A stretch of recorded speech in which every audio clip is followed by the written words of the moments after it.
So today I'm going to talk to you a bit about our Rapier 550 design, and in particular I'm going to talk to you about the cockpit layout. The reason that our cockpit design is like this is because this boat is designed as a fast cruiser, and if you're going to travel fast, 15 to 20 knots is not unusual, then you really want to be able to see where you're going. If your helm is on the roof with the flybridge boats, then as soon as you put the headsail out, a part of your forward vision has gone. If the helm is on the back of the boat, then you have to look through the accommodation block to be able to see any obstructions or anything that's coming. From here, you have a fantastic view. It's a 360-degree view, and you're below the foot of the headsail. So there's no obstruction from this position.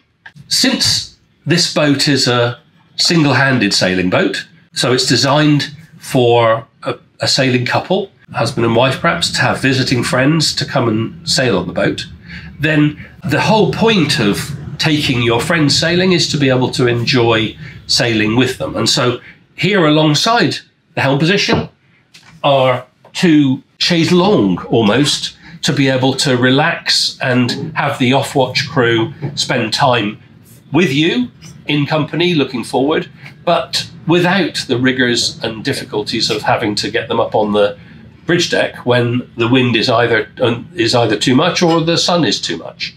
Here, everybody can sit together and be comfortable in one place. However, because the helm position is immediately alongside the sail controls, the helmsman can do all of the sail management along the way. Okay. So, because the helm is here at the front of the boat, and it's a single-handed boat, then of course all the sail controls need to be alongside the helm. So this winch is used for the main halyard and then used for the jib. The winch at the back is used for the main sail sheet, and the one on the other side is for the furling line. These winches are reversing winches. So when you press the button, they'll come in the normal electric winch fashion, but when you press the other button, they'll actually go out again. So once the jib sheet is on this winch and the clutch is open, then you can trim the sail without needing to take the sheet off the winch. Because you can put the buttons here, then of course you can also put the buttons in the middle of the helm console. So trimming the sails can be done while still seated at the helm position. So the jib sheet, the main sheet, and the electric traveller for the main sheet traveller can all be done whilst the helmsman is still sit at the seat. So it really is a single-handed sailing boat. That's very unusual in a catamaran of this size and volume. So this boat is designed essentially for a sailing couple and visiting friends. That means that the owner is able to handle the boat without a need for the friends to have to be involved in the sailing. They can be involved if they want to, but it's not a prerequisite for the friends to be involved. The boat has 3 cabins, so you can have 6 people on board. So that means you can bring 2 friend couples. There's also a facility to make down the sofa to another couple, so you could have 8 people on board if you wanted to. But still, the owner would be able to sail the boat safely and securely without need for those additional friends to be involved. The Rapier 550 is an excellent design for crossing oceans, and this one has just come back from a Caribbean circuit. We had 15 to 20 knots on regular occasions, and the boat looked after everybody really well. However, it's also, because it's so easy to handle and so easy to maneuver around, last week we took it out with a complete novice crew. We maneuvered our way through this fairly tight marina, some of the time using this engine control, which can be connected outside, so you can actually stand outside and maneuver the boat. And we went for a 2-hour test sail. So You don't have to do extended passages. This boat is equally happy for the owner and the guests to go for a short trip. It doesn't only work for long distances. What was quite interesting is that one of the guys who came out for a test sail is reasonably familiar with sailing boats and races, monohulls.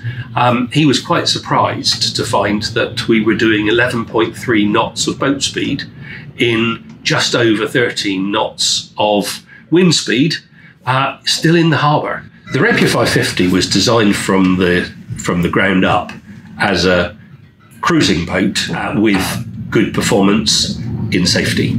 And so the designer, Darren Newton, who designs racing boats, put together a very efficient hull structure, very efficient hydrodynamically, and a good sail plan.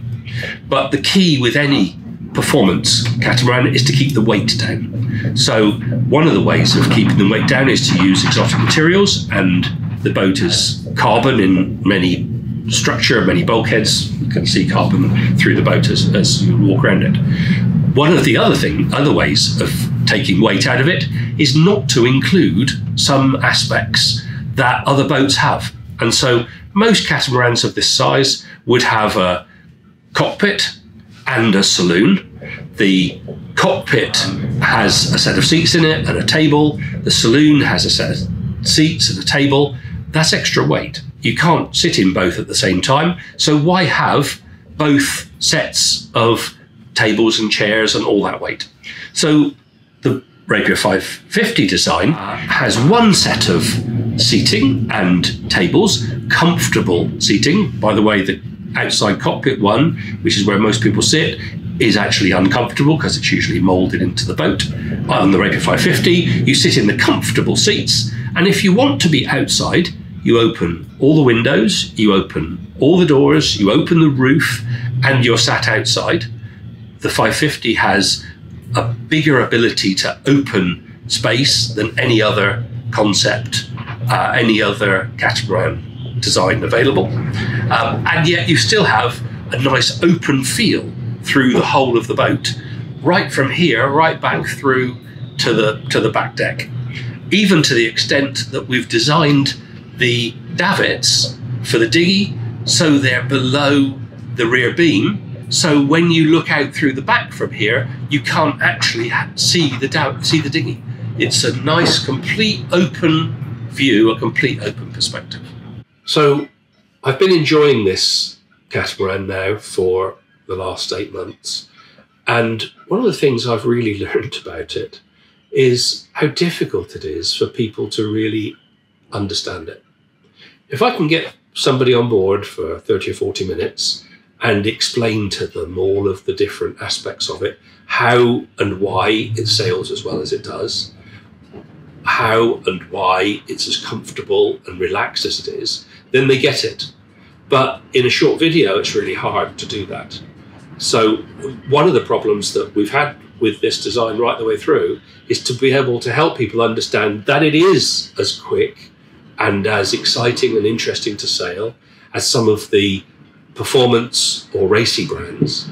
And yet, when you're at anchor and relaxed, it's as spacious and as comfortable as some of the much slower charter brands.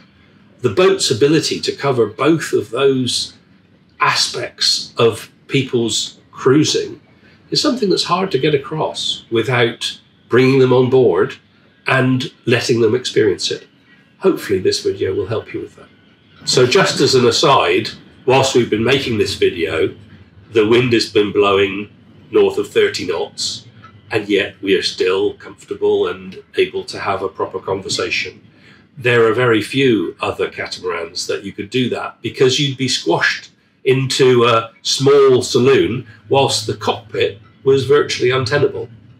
This is one of the really great advantages of this layout.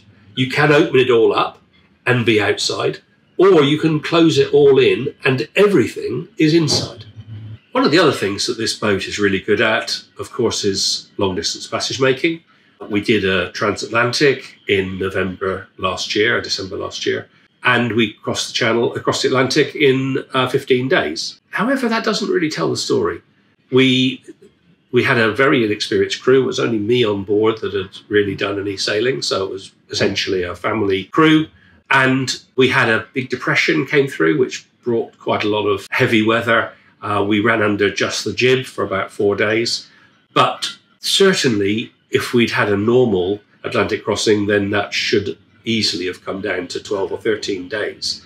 12 or 13 days for a family cruising boat is just amazing. That would normally be a racing boat, a racing catamaran sort of timescale. So yeah, the boat really looks after its crew. It really is an excellent passage-making boat. On the last 3 days of our trip, once we'd got everything, everybody had got experience of it and the weather had calmed down, we managed to get our main spinnaker up, and we were doing 240 miles a day, and we were the fastest boat in the fleet. Nothing else was doing that many miles a day at that time.